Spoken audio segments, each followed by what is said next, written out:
میرا اپنے اللہ کے ساتھ ایک وقت ہوتا ہے. کس کے ساتھ؟ آج میرا دوستوں کے ساتھ وقت ہے، آج میرا گھومنے کا وقت ہے، آج میرا خوش گپیوں کا وقت ہے، آج میرا سیاحت کا وقت ہے، آج میرا پکنک کا وقت ہے. میرے نبی پاک نے فرمایا لی مع اللہ وقت.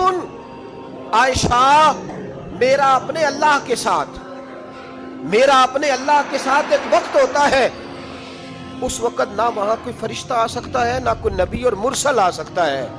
جب فرشتہ اور نبی نہیں آ سکتے تو عائشہ اور ابو بکر کیسے آ سکتے ہیں؟ تو کہا یا رسول اللہ پھر وہاں ہوتا کون ہے؟ تو حضور فرمانے لگے ایک میں ہوتا ہوں، دوسرا میرا رب ہوتا ہے، تیسرا کوئی موجود نہیں ہوتا. امت کو درس دیا ایک وقت 24 گھنٹوں میں ایسا لایا کر اس میں تو اپنے رب کو دکھڑے سنائے، اس میں تو دعائیں مانگے، اس میں تو عرض و نیاز کرے، اس میں تو اپنے گناہوں کی معافی چاہے.